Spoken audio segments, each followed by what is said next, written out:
Saludos a todos detrás de la cámara y bienvenidos a otro día para hablar de todo un poco y de cualquier cosa, pero particularmente de noticias de seguridad mundial. Comencemos. Creo que todos estamos a la expectativa de cuáles son las últimas noticias asociadas al asalto al hospital de Al-Shifa, que comenzó en la madrugada de hoy, día miércoles, horario de Israel, donde lo último que pude leer de varios medios es que la información todavía es casi nula. Lo que se está reportando es que los pacientes, los refugiados que están en el hospital, los enfermeros y hasta los médicos están nerviosos con la presencia de los soldados de Israel, que están caminando por los pasillos de las facilidades del hospital, donde hubo un comentario indicando de que vieron soldados de Israel con cajas de alimento para niños entrando al hospital. Sobre esta información no hay confirmación.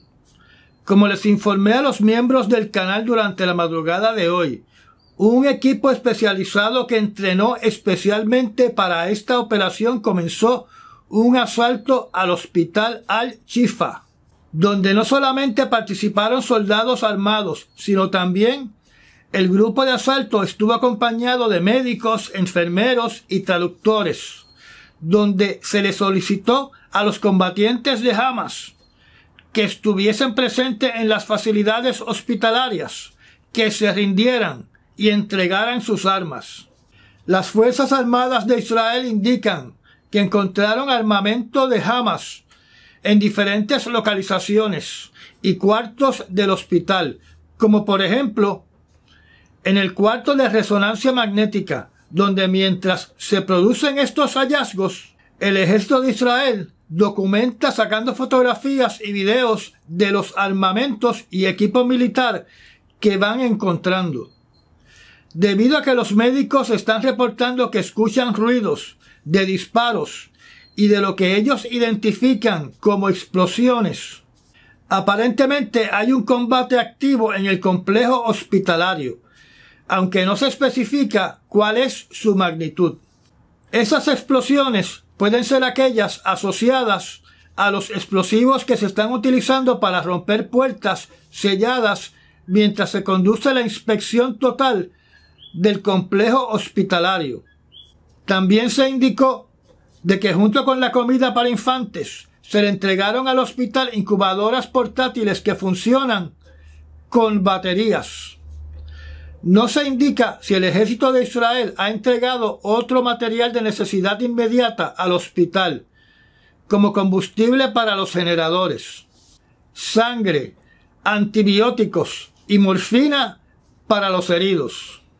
Mientras esto se suscitó en el hospital de Al-Shifa, otros medios reportaron de un asalto por parte del ejército de Israel en el hospital Rantisi, donde en uno de los sótanos del hospital se encontró un espacio amueblado, con evidencia que posiblemente allí retenían a varios rehenes, donde también se encontró una silla donde aparentemente amarraban a los rehenes y posiblemente los torturaban, donde en adición encontraron biberones para infantes, donde se sospecha que en ese lugar también tenían a los infantes secuestrados en el ataque del 7 de octubre por Hamas en Israel.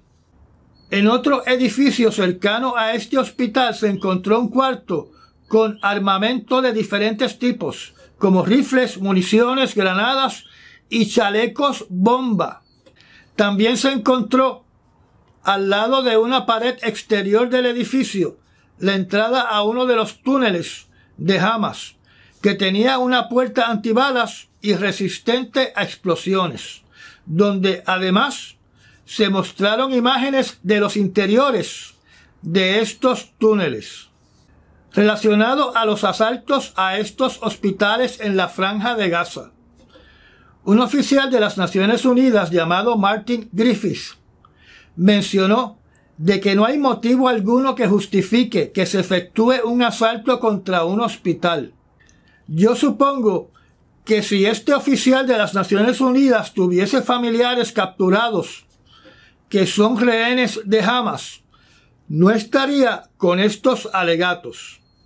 Mientras este señor critica el asalto por parte del ejército de Israel a los hospitales, no criticó a Hamas por utilizar un hospital como arsenal y como centro de detención para rehenes. Ustedes también deben estar informados que se han realizado ataques en la parte sur de la Franja de Gaza, alegadamente contra instalaciones de lanzamientos de misiles contra Israel. La Franja de Gaza en estos momentos está separada en dos regiones. La parte norte, donde se concentra la actividad militar, y la parte sur, donde deben estar la mayoría de los que desalojaron la ciudad de Gaza.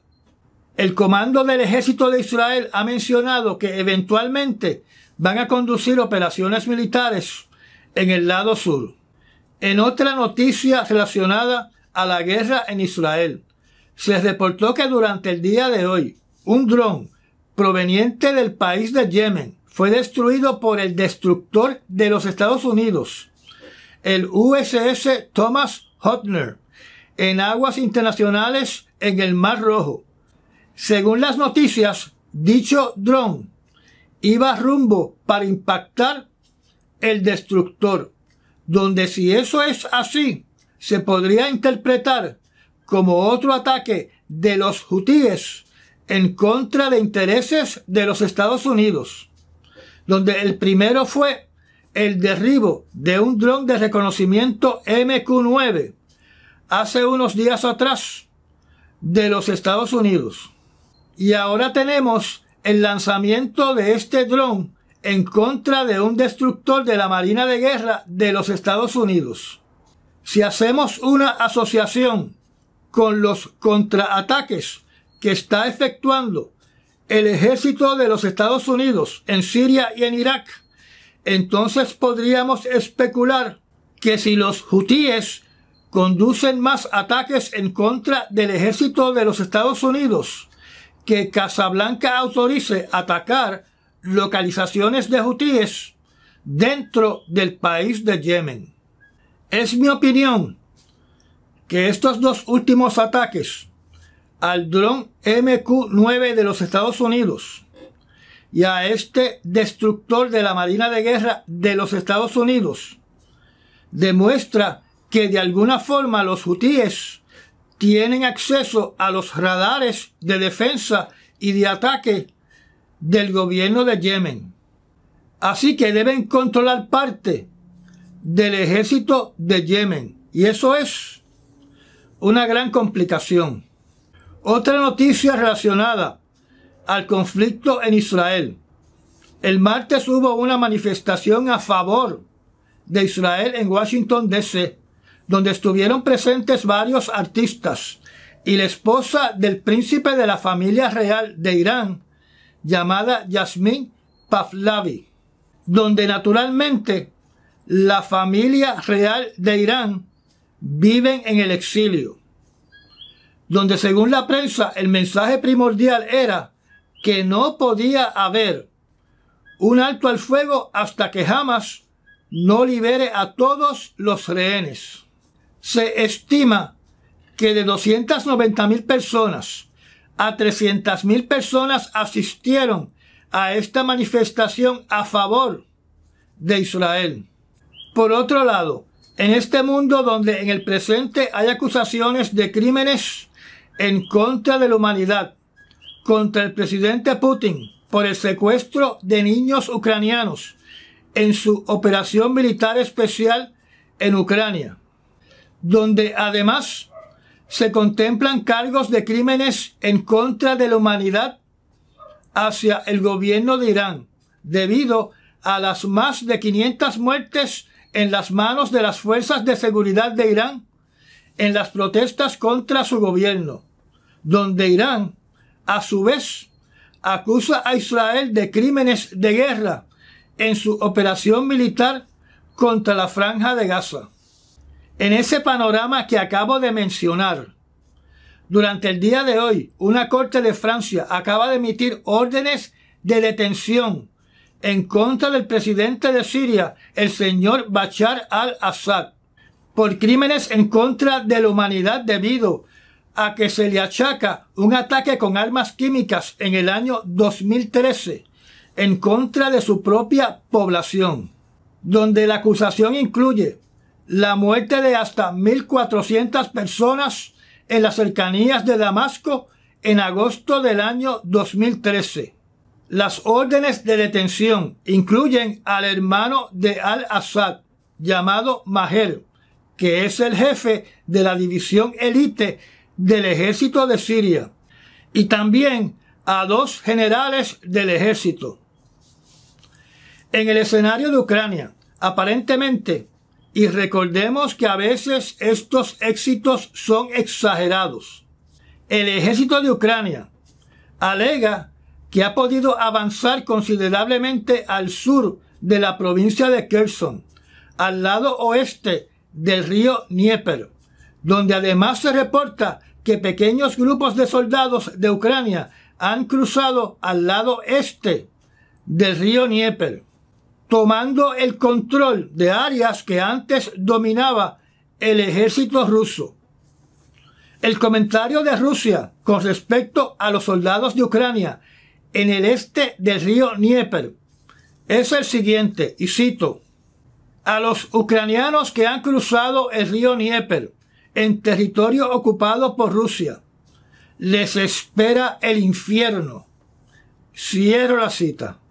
Los rusos siempre han sido bien dramáticos en sus expresiones. Por otro lado, hay una mala noticia para el ejército de Ucrania y el presidente Zelensky, ya que aparentemente la Unión Europea no va a poder cumplir con su promesa de proveer en su totalidad los cientos de miles de municiones requeridas para batallar durante el invierno de este año. Un ejército sin balas es un ejército que pierde.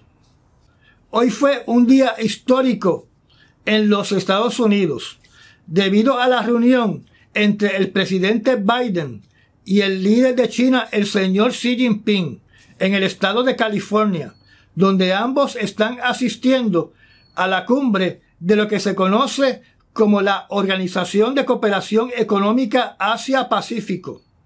Por lo poco que se ha dicho de esta reunión, aparentemente se enfocó no solo en cooperación económica, sino también en que ambos ejércitos tengan más canales efectivos de comunicación.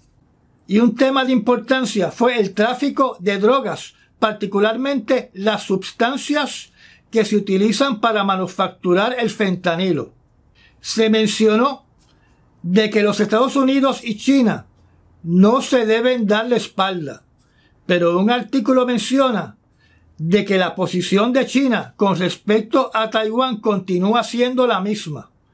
Un Taiwán soberano significa una guerra. El presidente de México, el señor AMLO, hizo un comentario sobre esta reunión entre Estados Unidos y China, donde dijo que China y Estados Unidos tienen que ser naciones que cooperen entre sí. Algo que se me olvidó mencionar durante el día de ayer es que han salido reportes de que grupos armados ligados a algún grupo terrorista masacraron a 70 personas, la mayoría de ellos niños y ancianos, en una aldea en el norte de Burkina Faso. Algunos periódicos suben la cifra de 70 a 100 personas. Los aldeanos de esa parte de África sufren de ataques por parte de grupos que se identifican, que son Al-Qaeda, Boko Haram o ISIS, y quién sabe si se identifican con los tres y simplemente se cambian el nombre a conveniencia. Burkina Faso está gobernada por una junta militar y se supone que los mercenarios de Wagner Group estén protegiendo a ese país contra estos grupos armados terroristas. Para darle una idea de cómo el occidente se olvida de lo que pasa en África, donde ayer hablamos de la masacre de más de 1.300 personas en Darfur. Esta masacre en Burkina Faso fue a principios del mes de noviembre y no fue hasta esta semana que ha sido publicada en periódicos del occidente. Quiero aprovechar y comunicarle a todos ustedes lo que le dije durante la mañana de hoy a los miembros de este canal. Usted no tome ninguna información como cierta hasta que no la pueda verificar en varios medios de reputación y que esos medios presenten la misma información, porque los datos y el mensaje tienen que coincidir. Recuerde que los youtuberos y los que se autodenominan influencers no son una fuente fiable de información. Eso me incluye a mí. Usted no crea de facto lo que yo digo. Usted sea responsable y verifique lo que yo digo y llegue a sus propias conclusiones. No utilice mis conclusiones. Nosotros los youtuberos y los que se llaman influencers son la peor fuente para buscar información fidedigna. No deje que basura entre a su cerebro, porque si basura entra a su cerebro, basura va a salir de su cerebro. Y estas fueron las noticias seleccionadas para las últimas 24 horas y un poquito más. Recuerda recomendar este proyecto noticioso y de compartir este video. Gracias otra vez a los patrocinadores de este canal por los Super Thanks y por hacerse miembro de la zona privada del canal. Me dan un like y nos vemos en las próximas noticias. Hasta mañana.